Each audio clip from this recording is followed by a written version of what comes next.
آپ نے کیا فائدہ حاصل کیا؟ آپ جہاں بھی جا رہے ہیں موبائل آپ کا آن ہے، موبائل دیکھ رہے ہیں، موبائل چلا رہے ہیں، موبائل ہی چل رہا ہے، تو آپ نے کیا سنجیدگی حاصل کی؟ پایا کیا؟ ہر کام صرف موبائل کے سٹیٹس کے لیے کیا ہے؟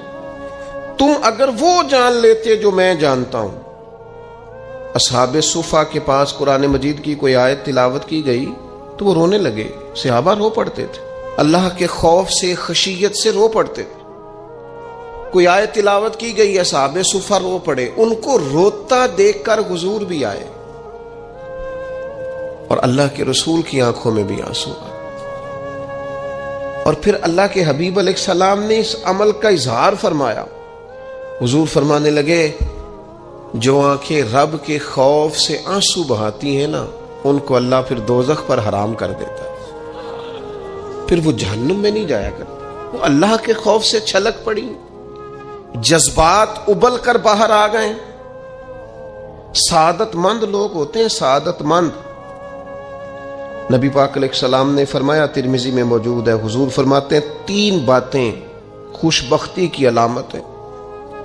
یا رسول اللہ صلی اللہ تعالی علیہ وسلم کون سی؟ تو ایک تو حضور نے فرمایا اللہ سے ڈرو، اور دوسرا فرمایا بلا وجہ اپنے گھر سے نہ نکلو، اور تیسرا فرمایا اپنے گناہوں پر رویا کرو۔ اگر تمہیں رونا آ جاتا ہے تو یہ سعادت مندی ہے تمہارے لیے۔ مجھے کچھ دوست کہتے ہیں مجھے غصہ بڑا آتا ہے، تو میں کہتا ہوں مجھے بھی بڑا آتا ہے، بڑا آتا ہے، لیکن اپنے گناہوں پر آتا ہے، اپنی غلطیوں پر آتا ہے۔ مجھے زندگی میں جتنا غصہ آیا ہے اپنی کوتاہیوں پر آیا، جہاں جہاں مجھ سے سستیاں ہوئی ہیں مجھے ان پر غصہ آتا ہے۔ اور جب اپنے آپ پر غصے سے فارغ ہوں گے تو کسی اور پر بھی کر لیں گے۔ ابھی تو ڈھونڈتا پھرتا ہوں اے اقبال اپنے آپ کو، آپ ہی گویا مسافر، آپ ہی منزل ہوں میں۔ میرے عزیز، اگر انسان کو یہ سعادت مندی نصیب ہو جائے، وہ کبھی اپنے مالک کے خوف سے رو پڑے، کبھی اس کی محبت میں رو پڑے۔ مجھے بتائیں نا، بچہ جب رو ہی پڑتا ہے تو پھر اماں سارے کام چھوڑ کے متوجہ ہو جاتی۔ لوگ کہتے ہیں وہ میرے پاس آیا تھا تو بس رو ہی پڑا تھا، تو پھر میں کیا کرتا؟ وہ رو ہی پڑا ہے تو معاملہ ختم ہو گیا۔ بچے کی شدید غلطی پر اسے ڈانٹا تھا پر وہ رو پڑا، نرم ہو گیا دل ماں کا، باپ کا، چچا کا، بڑوں کا، چونکہ وہ رو پڑا ہے۔ عزیز بھائی، جب تو بھی رب کی بارگاہ میں رو ہی پڑے گا نا، جب تو اس کی خشیت سے ٹوٹ ہی جائے گا نا، جب اس کے حضور آ کے عرض کرے گا نا، مالک میں کہاں جاؤں تیری بارگاہ میں نہ ہوں، کہاں جاؤں؟ اعلیٰ حضرت بریلوی رحمت اللہ علیہ کے والد تھے، بڑے درد سے دعا کرتے تو لوگ ان سے دعائیں کرایا کرتے تھے، اور عجیب سے نا دعا کے اندر محو ہو جاتے تھے۔ اپنے لفظوں میں بات کروں تو بڑی کھوب کے دعا کر دے سن۔ بعض بندے رٹیاں رٹائیاں دعاواں کر دیں، بس وہ ٹھیک ہے، ہاتھ اٹھا دیے جو مولانا صاحب کہیں گے ہم بھی، وہ بڑے محو ہو کے دعا کرتے تھے۔ کسی نے ان سے کہا حضرت اتنی للہیت سے اور اتنی محویت سے اور اتنے ذوق سے دعا کیسے؟ فرمانے لگے میں نے اپنی بیوی سے طریقہ سیکھا ہے۔ سیکھنے والے سبھی جگہ سے سیکھتے، اپنے بچوں سے بھی سیکھ لیتے، اور جن کا خیال ہونا ہمارے پاس کل عقل آ گئی ہے، وہ بیچارے عقل کو خیر بات کہہ دیتے ہیں، جن کو سارا ہی پتہ ہے انہیں کچھ پتہ نہیں۔ کہتے بیوی سے سیکھا ہے دعا مانگنے کا طریقہ۔ حضرت وہ کیسے؟ فرمانے لگے اسے کوئی کام تھا مجھ سے، کوئی گھر کا خرچہ تھا، اس نے بتایا خرچہ، میں نے اسے کہا ابھی میرے پاس پیسے نہیں ہیں، آتے ہیں تو دوں گا۔ 2-4 دنوں کے بعد پھر اس نے کہا، میں نے کہا تھا گھر کے خرچے کے لیے کچھ پیسے، تو فرماتے ہیں میں نے کہا ابھی میرے پاس نہیں ہے، آتا ہوں تو دیتا۔ عورتوں کی عادت ہوتی ہے بار بار یاد کرانا، کہتے اس نے پھر یاد کرایا، وہ میں نے گزارش کی تھی کچھ پیسے چاہیے، فرماتے مجھے غصہ آ گیا۔ میں نے کہا تو کیا روز ایک ہی بات کرتی ہے، تجھے کہا ہے نا ابھی پیسے نہیں ہیں، آتے ہیں تو دے دوں گا۔ ہر روز یاد کرانے کا کیا مطلب ہے؟ ایک ہی بات کا رٹا لگایا، پیسے چاہیے، پیسے ٹھیک ہے، خرچ ہے، آپ ٹھیک کہہ رہے ہیں، پر ابھی نہیں میرے پاس۔ کہتے میں نے ڈانٹ دیا۔ سعادت مند خاتون تھی، حوصلے سے ڈانٹ برداشت کی، تو کہنے لگی غلطی ہو گئی، مجھے نہیں بار بار کہنا چاہیے تھا، آپ تو ناراض ہی ہو گئے، لیکن ایک بات یہ کہنی تھی کہ آپ ہی میرے شوہر ہیں، میں آپ سے نہ کہوں تو پھر کس سے جا کے کہوں؟ آپ سے ہی کہنا ہے نا، میرے آپ ہے نا میرے سر کے تاج، تو کس سے اور کہوں؟ میں اور کسی سے کہوں؟ شیخ فرماتے ہیں میرے ہاتھ میں کچھ چیز تھی، ہاتھ کانپا، وہ چیز گری، چھم چھم میرے آنسو ٹپکے،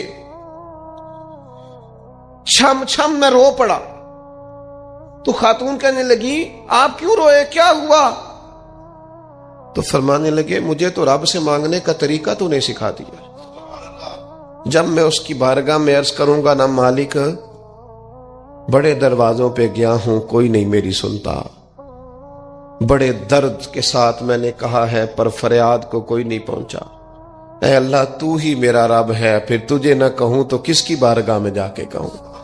میں بیمار ہوں اور شفاؤں کے لیے ترس گیا ہوں، میں مقروض ہوں اور جان چھڑانے کے لیے ترس گیا ہوں، میں کمزور ہوں اور سعادت پانے کو ترس گیا ہوں، میں بے کیف ہوں اور سجدوں کی لذت کے لیے بے چین ہو گیا ہوں، میں بے کیف ہوں اور چاہتا ہوں میرا قرآن پاک کی تلاوت سے دل لگے، پر مالک جب توفیق تو دینے والا ہے تو پھر تجھ سے نہ کہوں تو میں کس سے جا کے کہوں؟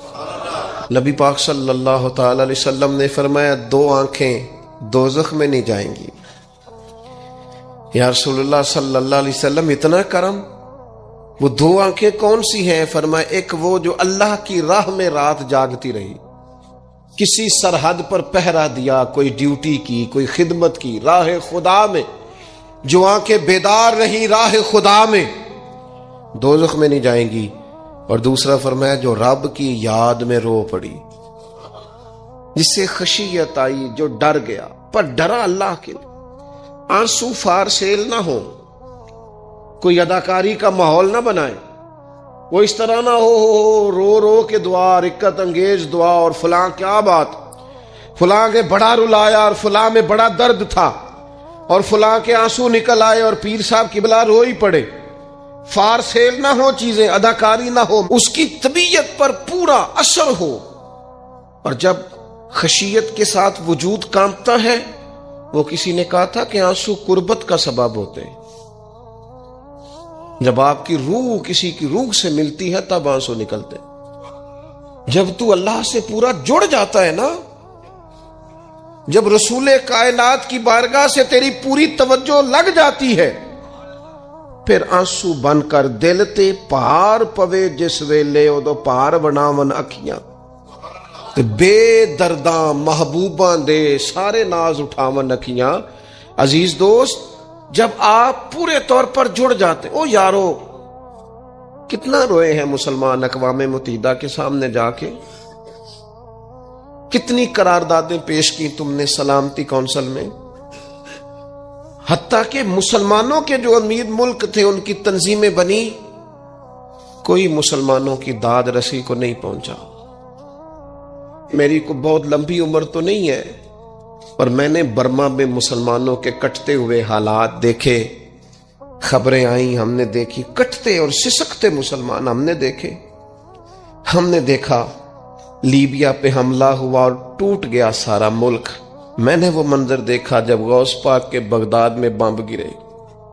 ہم نے وہ دور دیکھا جب کسی نے خبر دی کہ کربلا میں پھر سے کربلا برپا ہے۔ ہم نے وہ منظر دیکھا جب پتا چلا کہ پھر سے مولا علی کے نجف اشرف کو اجاڑا جا رہا ہے۔ ہم نے وہ سارے منظر بار بار دیکھے، بار بار سنے، اور اب تو شرم آتی ہے۔ میرا دل کرتا ہے میں فلسطین کا نام نہ لیا کروں، شرم آتی۔ یہ کوئی ہماری تقریروں کے موضوع ہیں؟ یہ کوئی ہمارے کالم لکھنے کے عنوان ہیں؟ یہ کوئی ہمارے موبائل پہ لگانے کے سٹیٹس ہیں؟ یہ تو شرم سے مر جانے کا مقام ہے۔ یہ کوئی گردنیں اٹھا کے بات کرنے والی بات ہے؟ یہ موبائل پہ ایک دوسرے کو ویڈیو دکھانے کا منظر ہے؟ رمضانوں میں، شاموں میں اپنے اپنے بچوں کو سینوں سے لگا کے افطاریاں کرانے والوں، اور بچوں سے پوچھنے والوں کہ پتر تو کی کھانا ہے، اس سے پوچھ لے اس کی مرضی کیا ہے۔ تمہیں پتہ ہے فلسطین کی بیٹیاں بھی سیدہ ختیجۃ الکبریٰ کی بیٹیاں ہیں، وہ مومنوں کی مائیں ہیں تو ان کی بھی تو مائیں ہیں نا۔ فلسطین کی بہنیں بھی صبح قیامت حضرت فاطمہ کے پلو میں پناہ لیں گی۔ نبی پاک صلی اللہ تعالی علیہ وسلم نے فرمایا من اذا مسلمن فقد اذانی، میں کیسے وہ بات آپ کے دلوں تک اتاروں کہ حضور نے فرمایا جب میرے مسلمان کو تکلیف ہوتی ہے تو مجھے تکلیف ہوتی ہے، مجھے درد ہوتا ہے۔ اس رسول کی امت جو کافروں کی رسیاں زور سے باندھی جائیں تو حضور فرمائیں ڈھیلی کر دو، یہ ہائے ہائے کرتے ہیں تو مجھے نیند نہیں آتی۔ اگر بدر میں قیدی بنا کے لایا گیا کافر ہائے ہائے کرے تو حضور کو نیند نہیں آتی، تو مجھے بتاؤ کہ فلسطین کی بیٹیاں ہائے ہائے کرتی ہیں تو گنبد خضرا میں محبوب کو آرام ہے؟ میرے عزیز، بے حسی کی زندگی، چھوٹے موٹے بیانات، تو بھی کہہ دے